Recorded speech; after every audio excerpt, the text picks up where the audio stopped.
morning, everyone, and welcome to a new episode of ZF Today's Opening Bell, how we call it in Romania, ZF Deschiderea de Astăzi. Today we're discussing with Peter de Boer. He's the CEO of Deschiderea. Deschiderea is a listed company and one of the top performance equity listed on Bucharest Stock Exchange here today. Almost the price has been doubled since the first day of this year. Peter, good morning. Hello, good morning, and I'm really happy to be back on your show. Same. The last time we talked, I think it was in April or something. During spring times, you were about to announce the financial results, or you announced the financial results, the ones from the first quarter, and we've seen a positive reaction since then. And now as well, the record quarter, second quarter for Deschiderea. What were the main drivers? Because we've seen around, if I'm not mistaken, let me check, net profit in the second quarter around 13 million RON, double than the same quarter last year.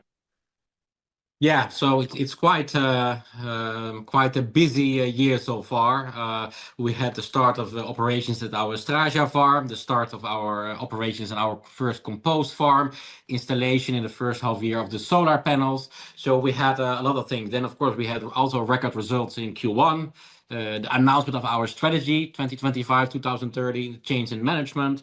And now, as you mentioned already, we saw quite some growth so far. In the share price as well in the liquidity of our stock. And now we reached, after a half year, the almost 30 million. Mainly due to the fact that we, of course, the milk price increased with almost 20% in the first half year, which leads almost to 80% growth of our net profit compared to last year, and almost an EBITDA of 50 million with a growth of over 40%. That's partially increase in milk price. Second, we increased our milk supply with 6% as well. Also, we started to export more milk. So all the new milk produced this year, the extra milk, the additional milk compared to last year, is not contracted, and we sell it to a trader to Greece, to northern Italy, etc. So that had also a small part with it, and further optimizations. So we further optimized our operations at the Appold farm. We increased the liter produced per cow. As well as that we invest significantly in sustainability practice like no-till technology, etc. This is the first full year that we use these kind of technologies, and they bring up a lot of savings. But mainly more milk supply and of course a better sales price of our product. How do you see milk prices going into the second half of the year? Because like you mentioned, 20% in 1 year is a lot for a commodity. Yeah. Now, especially we see quite an upward trend since the Russian aggression in Ukraine. Since then, the price quite increased, and it remains on quite high levels. Also, we made our budget this year for a net profit of 38 million almost. Probably we will restate it, and we will publish it in the coming period. But we expect that it maintains on a high level, at least till October. We will remain more or less with this 20%. For the last quarter, probably we will see a decrease a bit in the milk price. For what we can see now on the European market, we see that it is sold contracts that are now closed for December, etc. And next year, January, are a bit under the current average, but it remains high. On the other hand, we will feel some pressure in feed costs. We have one of the worst agricultural years in many years, or in the last decade almost, in our area. We are located between Orastia, Sibiu, and Alba, and that is the driest part of the country. So we have many in our crops, we have half of the tons harvested compared to last year. To give you an example, for corn, last year we had 30 tons per hectare. Now we will end up with 18 tons per hectare, or some parts even 15 tons. So of course the food cost will increase in the coming period, but we estimate with further increase in milk supply, this week we will publish the milk growth for August compared to last year, and that will be also around 20% increase compared to last year, only in August. So that helps us to sustain our goal, of course, of 10% milk increase for the whole year. What we estimate last year we produced 63 million liters of milk. This year we estimate 70 million liters of milk. So partially we are confident that even if the milk price would partially decrease, that we could somehow compensate that by a further increase in milk deliveries. But we see a small decline, and that's also what I expect for the coming periods. We see that on a collection level in Europe, currently there's more milk collected than expected. So also we see butter prices decreasing, cheese prices decreasing. So we will see a small decrease, but we expect that it remains high. And overall, by the year end, we will end up somewhere between 17 to 20% higher milk price compared to last year. That's what we expect. On the short term, Peter, the higher milk price, will it compensate for the higher expenses for corn production? No, it will not fully compensate, especially our standard cost. We need now to divide them through less tons, let's say. Next to that, we are fast growing. As I mentioned already, we started operation at the Deschiderea farm. We just reached now, by the end of August, 1,800 animals at that farm. We will further supply that farm at least to 2,000 or 2,500 animals. So we have significantly less food production from our fields, which means that we need to acquire outside of our group food for our animals. The benefit are somehow we are lucky that the market prices of cereals, also of rapeseed, etc., are significantly lower than last year. So that will partially compensate. But we will see in Q3 and especially in Q4 increase in food prices in our thing. So somehow we need to compensate that by delivering more milk and try to save more costs. On the other hand, also we will soon start to sell our compost, which is also in our budget to sell this year 3,500 tons of organic fertilizer. We are finalizing in the certification process, so that should also help to canalize a bit the effect, let's say. But partially it's remaining high on milk price and further increase in milk supply. How many cows do you have now, and how many do you intend to have by the end of the year, or how many do you estimate to have? We have over 16,000 animals at the moment, and we estimate by the end of the year close to have 18,000. At the moment, it's almost 50-50 cows and young stock, let's say. In an ideal scenario, we would have 1/3 young stock and 2/3 cows. But because we are growing so fast, now we need to populate the Deschiderea farm. Next year, we will start to build the Kut 2 farm, another investment that we announced this year, with the same capacity at the Deschiderea farm, also for 5,000 animals, which will come operational in 2028. That also need to be populated. So in the coming years, we estimate that we will have this balance of approx 50% productive cows and 50% young stock. In case we would like to reach the optimum of 1/3 young stock, 2/3 productive animals, we should grow slower, let's say, or at least 1-2 years to balance a little bit to speed up. But for the moment, we see a lot of potential to further grow, also to further diversify our clientele. And we see that there is a lot of requests for milk, because that's one of the main reasons, of course, that the European milk price is now already for several years significantly higher than 3 years ago. What do you mean by young stock, young cows? The ones that are not yet producing milk? Yeah. So that are calves or heifers or these kind of animals. So it takes 2 years before a cow or before a young stock, so a heifer, becomes a cow and starts to produce milk. So and we try to supply our farms with our own animals, because we have then complete quality control over the animals. And based on our experiences, when you purchase externally animals, you need to replace almost immediately 10 to 20, sometimes even 30% of the herd that you acquired. So that's quite expensive. And what we see currently is that because of the mouth and feet, the claw disease, the price for animals at the moment in the market, European market, is extremely high. Like to purchase one cow is almost 2,800 euros. So it's not economical even at the moment to purchase them from the market. You mentioned about the price, about the estimates. Let's see about volume. for the second quarter, the second half of the year? What are your estimates here?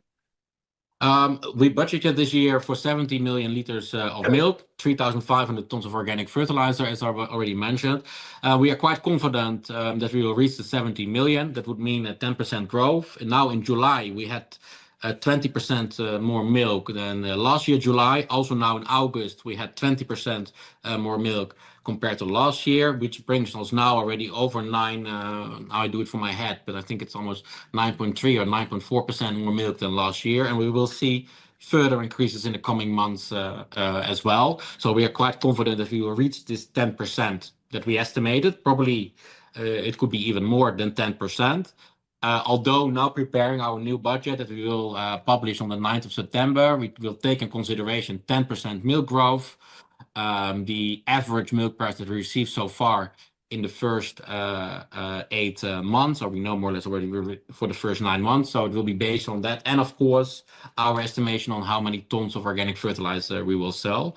And take in consideration, of course, the increase in feed cost that we needed to acquire outside of the group. But it's clearly that the restating of the budget will show an upward trend. So it will be positive news. I also want to touch on the budget because we've seen a very positive reaction on the stock market after we wrote the news. But let's see first the Deschiderea project, because you mentioned this investment. How are things going? How many cows do you have here, and how many do you intend to have at the end of the year? Yeah, so now we just reached 1,800 dairy cows. We finalized as well the 2 milking rotors. Now we are installing the robots to clean the udder and to dip with a liquid against sourness of the udder. We are installation there as well. And in the coming periods, we will further populate the farm. So our goal is by the end of the year, or let's say at least before next year, March, because that's important for the subsidy scheme for the number of animals, to reach a total, at least there of 2,200 to 2,500 animals. And by the end of next year, there should be already over 3,000. And then by 2027, we should have 5,000 dairy cows with a production of 150,000 liters per day. And that will be at that time then the largest farm in our group. But things go quite well. Although we had quite some delays in the construction phase, now the 1,800 dairy cows were estimated for end December this year. So we are now really advancing, faster populating the farm, which is for the whole group beneficial because it puts also less pressure on the other farms where those animals were hosted, of course, due to the delay. So we see overall performance also increasing on the other farms just because we are moving and we're putting less pressure on those farms, and we're moving the cows. And as I said, that milk, the milk that we produce, soon we will produce already another extra truck per day at the Deschiderea farm, and that milk currently almost goes all to Greece. And currently we are in the analyze phase of to produce also cream and skimmed milk, so to separate them directly at the farm. And we have 3 offers, and I think this will be an investment that we will announce this year. And for what I can oversee now is that we will also start to produce those 2 commodities, so cream and skimmed milk, which you significantly reduce your transportation costs, so we can even export more to countries like Greece or Italy. That could be probably already operational next year. So, but I think in 1 or 2 months we will announce the investment and also the estimated budget that is necessary for that investment. Peter, the demand, is it satisfied here locally, or do you see the need to go more outside the borders? Well, we have, of course, this price cap on skimmed milk implemented by the government due to the inflation method. We hope to see that the government, any price cap, generally speaking, can have more or less only have negative results. I mean, okay, maybe for the short term it's nice, but it blocks innovation. It pushes companies to realign their strategies and to look to other markets, etc. There is a problem, of course, that the Romanian milk price, our price is not connected to the Romanian milk price. It's more on the European level, but still the Romanian milk price itself is at the moment the lowest in all of Europe. and that is concerning, and that is also quite for a while, and the gap becomes bigger and bigger, which is concerning, I would say so. So of course, for the extra milk that we now start to produce, we don't look for the local market. We look to export it.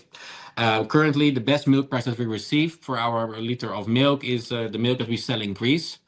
And as I said, we could further, when we would also produce cream and skimmed milk, because we don't want to compete with our clients. So this we could still sell to our existing clients, but we could also sell it to bakeries or companies like Unilever or Nestle, or you can easier transport it or export it further away because you significantly reduce your transportation costs. So through this, we can diversify our clientele as well as our markets.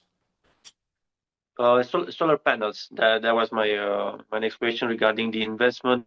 How are things here, and what energy cost savings do you expect? Because I know that you have a partnership with BCOG regarding the manure, but maybe you can explain to us these projects. Yeah, regarding the solar panels, this year we invested approximately 1.8 million euros, I think, in solar panels with 60% financing to the PNRR. We invested in solar panels and in batteries. They are installed in the Apold farm, the Koet farm, and the Lacto Agar farm. It's all finalized, also the batteries. We are now also installing chargers to start to electrify our fleet, cars, etc. So that's the next step to do on that as well. Of course, when these plans by the government were announced, at that time, the market was informed as well that the government would put the legal framework in place that you could deliver to the network, and everything that you deliver extra to the network, you could take free, let's say, for the night as well. So then you could be almost, you could reduce almost your electricity cost to zero. Currently, that legislation framework is not in place. So currently, we estimate that we could probably reduce, when it's optimal working, around 60% of our electricity costs. Still significant. Now we will also start to apply for the subsidy scheme for the Deschiderea farm to also have their solar panels. So that's on one hand, but it's running, it's operational. And so far it's quite satisfying, only not 80, 90 or 100% reduction, but so far we think the optimum is around 60, 65%. And as soon as the legal framework will be in place that you can deliver to the grid and also take it back, of course you can increase it to 90, 100%. Then we have, of course, with Black Sea Oil and Gas to develop together one of the largest biomethane facilities in Romania, between 15 20 megawatts. Land acquisition is finalized. We are now in the permit phase. We signed a few months ago the supply contract and the development contract, two huge milestones. And now in the coming half year, we will work for all the permits. That will take 6 to 8 months.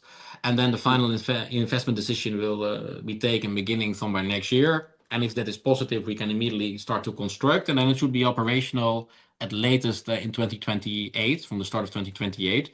And that is will reduce our emissions with almost 90%, as well as that we expect that we will receive between 3.5 and 4 million euros on revenues, where we are responsible for the transportation. But of course, that will significantly improve the financial situation of the Enaguar, especially as those incomes from compost or organic fertilizer and from the biomethane plant, we don't need to reinvest it in current operations. What you have, and of course, when you harvest the profits that come from crops, etc., you need to reinvest that in land next year to have crops again. But those funds we can use to accelerate our growth and finance our new investments that we have announced in our strategy. So yeah, if things move ahead with the compost and especially with the biomethane plant, then from 2028 much more resources will come available to further accelerate the growth of the Enaguar as a whole. So from 2028, 3 to 4 million euros in revenues per year estimated. Yeah. Of course, Okay. And we are responsible for the transportation of it. So, okay, it doesn't go all directly in your profit, but of course, to a large extent, it goes.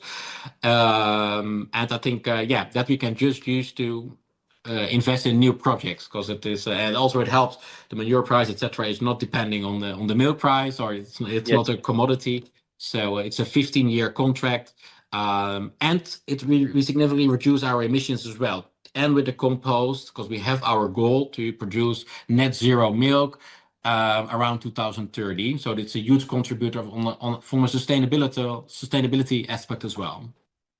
2028 is a big year for the Niagara with two big plants coming at an end.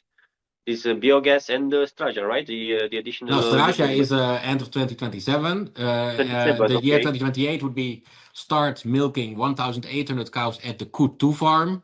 Yes, we Okay. will have further increased compost, so we will be producing somewhere between 20 to 30,000 tons of compost, biomethane. And of course, a Straja farm with 5,000 cows and close to 150,000 liters milk per day there. So that will be a big year, but it needs to be a big year as well because we are preparing to go to the main market. We will announce our plan by the end of next year. By the end of this year, if we either Okay. go next year to the main market or the year after, that we will announce in December.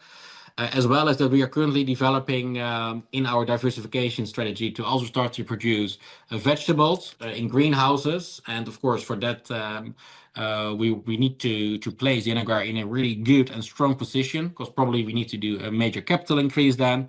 Hopefully to attract attention from pension funds and institutional investors to sustain those large investments in greenhouses, etc. So our goal is to put the Anaguar as an organization in the strongest position as possible. And as well, because we do always scenario thinking, and one is, as I said, we will start to produce probably cream and skimmed milk so we can extend our clientele in Romania, but also in the region. So to be less dependent just on the European milk price, let's say, for the future. But Peter, for instance, this transfer on the main market, because we had some companies on the aero market and they transferred on the main market. Yet we haven't seen so many pensions funds going there. We've seen a couple of Arabs, but the stock went down. Tenagrar is the most liquid company on the aero market, if I'm not mistaken. So Yeah. from my point of view, let's say from a journalistic point of view, the liquidity is here, the investors are here, because at this interview, whenever I ask the investors, because I'm sure you know that we also have investors, what are the main companies in our portfolio? Then Agrar is one of the most frequent answer here, together with some companies from BET. So the investors somehow they've got your back when you intend to finance new projects. So the main reason for the transfer is to have a more diversified shareholder structure, or are there any other reasons? No, I mean, I hear always a lot of, like my previous job as an investor relations director, I hear a lot of people complaining about the aero market. Now, I don't have this negative feeling at all. I think we have shown so far a wonderful growth on the market. Of course, liquidity is an issue, but it also depends how much effort you put in communication with your investors, etc. And then it is possible to have a high liquidity. And I think we showed it now already for a couple of months that there is quite a good liquidity. So that's not the issue. Also, I don't necessarily believe that our share price would grow faster on the main market than it does now. As you mentioned, there are many examples of companies who did the upgrade and they saw more or less only a decrease in share price. So that's not the case. But of course, if you think for our the first greenhouses should be operational in 2028, 2029. There we need to attract larger amounts. Then you don't talk about 10 million euros, but on larger amounts. So for that, I think you need the main market would offer a better solution, as well as the perception of how we are perceived. Also internationally, it is for some international investors harder to invest on the air market than on the main market. So we could diversify professional force. And also the feedback that we have so far from institutionals and pension funds is quite positive. We will go on a kind of a roadshow later this year and as well as next year. So far as I can oversee, I'm confident, let's say, not overconfident, but I'm confident that we will succeed to attract some interest of one or two of them. And for the feasibility and for the next step, we always said we need to have close to a market cap of around 100 million euros. Now, we are not that far away anymore. We have a good liquidity, good feasibility. then it would be a natural step. Although in our strategy it was announced in 2028, but I think it's good for us to be at least 1 year, 1.5 year also on the main market before we ask to go for a major capital increase or whatsoever, let's say, to be even more visible. So it's a natural step. But first we need to finalize IFRS, etc. We are not there yet. We will soon finalize that part, and then will be next. But I completely agree with you that just to have a higher valuation or more liquidity, that's not necessarily the truth when you do the upgrade to the main market, that you will succeed in that. There are other factors. Peter, two more questions, if I may. In your strategy 2025 then 2030, you've mentioned the possibility of investing in vertical wheatgrass farm. Can you elaborate, please, the reasons behind these investments and how are things going, and when we will have these farms ready? And don't say 2028 again, because you'll put so much pressure for that year. No. I even forgot. It's the project we are working almost every day on it because we are in the testing phase. So this year we will announce 2 more investments. That is the wheatgrass and the cream and skimmed milk investment. And both of them, I expect that they would become operational next year. I think the cream and the skimmed milk a bit earlier, but maybe if everything goes well in the end of first half year next year. And for the wheatgrass, we expect in Q4, late Q3 next year. And the idea is, because we are growing so fast and we have some other farms in the pipeline next to Strasia, of course, the Q2 farm, and from 2028, even maybe the Strasia 2 farm, we need more feedstock. Currently, we work 10,000 hectares. It's not sufficient. So we have several options, either to build new farms further away, to try to find for one farm, you need, let's say, approx 3,000 hectares, to find those 3,000 hectares somewhere on the location and build a new farm. That is, in that case, we lose some synergies, efficiency, because you need a new team there. It's harder to manage. It's from a larger distance, etc. You need your own machine fleet, everything there. Now we can use machine fleets. We can use technicians, etc. Our constructors, our own construction team between farms, etc. So we have a lot of synergies that we will lose. As well as that we have climate change. And last year we had an amazing year. This year it's a terrible year. So now we are testing wheatgrass. We are analyzing 2 situations. One to start with a 40-ton output per day, another one with an 80-ton output per day, and we try to find what is the optimum. And that means we sow, and after 7 days or 8 days we harvest. Currently we are testing. We now discovered that the first 4 days of growing after seeding, you don't need to give the plant light. Now we're testing, can we further increase the protein level, which is important for the milk production. So we aim for a protein level of 24 to 28%. And through that, we estimate that we can replace 20 to 30% of our feedstock. We can replace rapeseed. This year we imported for 4 million euros rapeseed. We can replace soya. You could replace triticale, etc. So through this, we don't need to geographically expand necessarily our operations. We can maintain our synergies and effective business model fully integrated, where we perform almost all service ourselves. Next to that, we have every day 20-30% of our feedstock with a constant protein level and fresh food to our animals with 90% less water, no pesticides, no herbicides. And a lot of scientific research shows that either cows will give more milk or produce more milk, or they will consume less tons. So this is an investment. We are also quite far with the financing for this project. I expect to announce the final investment and also the financing this year. And then the first test plant, that would be an investment probably somewhere between 4 and 5 million euros for 40 tons per day, should be operational late next year. And if that's a success, we will further increase it significantly to several hundred tons of production per day.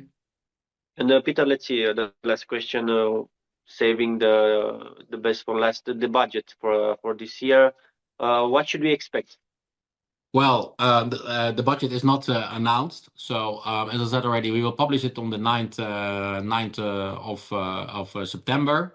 So next just week. 1 week before our investors day.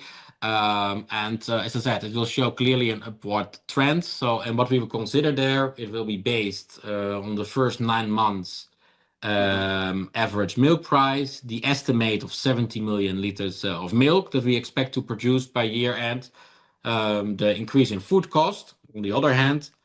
And it will be based on that, but it will, of course, show as we see the whole year already. I mean, now we published 27 net profit. We budgeted 38 million profit, especially Q3. I expect that it will be a strong quarter as well. We will have, although we have some small increase in feed cost, we will more or less grow in not exactly the same speed, but close to the same speed as the previous quarter. Q4 will be a bit harder, but we still will show growth there. So overall, I think it will look really good. But as I said, I cannot. First, we need to disclose it, with the market on the 9th of September, and we will give more explanation around the 9th of September, as well as, of course, at our Investor Day on the 19th of September. My colleague Eddie will be present at the Investors Day on the 19th. Peter, what should he buy? 2 shares of Deneagra or 1 liter of milk? They're somehow the same price right now. Yeah. No, I would. No, first of all, I would join our Investor Day. I would really call. We have a really nice day. The company where we cooperate and do the testing with for the wheatgrass. The CEO will give a presentation. The CEO of Black Sea Oil and Gas will give a presentation. ING will give a presentation. So we have a lot of nice from our compost. We are flying people from Japan who will give a presentation regarding compost. Our whole strategy will be aligned. I think it will be a wonderful day. We have already over 120 participants. Media will be there, the 5 largest banks. So first of all, I would go there, and secondly, I think we are still significantly undervalued. We have proven, without being arrogant and overconfident, but I think from the memorandum that we have presented, and we are now 3.5 years listed on the stock exchange, we have showed growth after growth. We have every time delivered and also implemented everything that we have announced or more.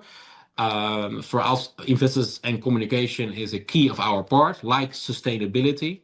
And we have a clear growth trajectory to 2030, while the majority of the investments announced there is something there we have already long-term. Our team has long-term experience in implementing it. So we have a lot of, especially the new farms, etc., and the new compost plants. It is just to execute, find the financing, and to implement them. And it's not new knowledge. The only real new thing in our group, of course, in the future will be the greenhouses, but all the others, it's more or less complementary to what we do today.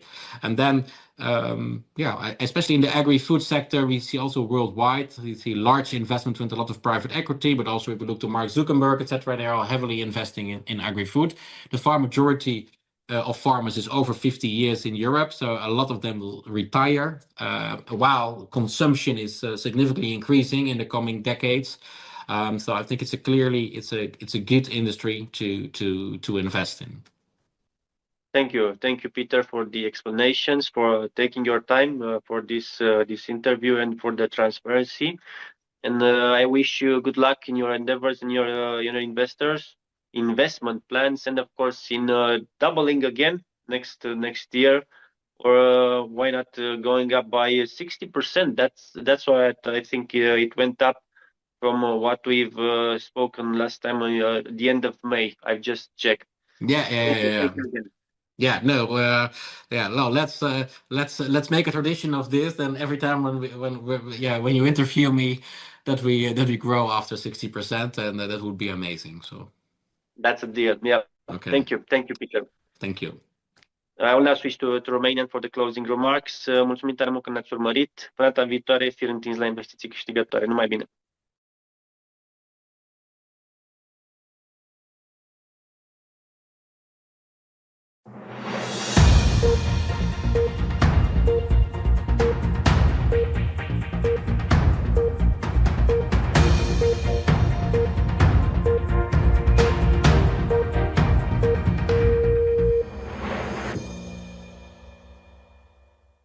Știu ce spun. Angajații de la finanțe protestează față de măsurile de austeritate. El a fost votat, dar Acum e vina românului. E vină.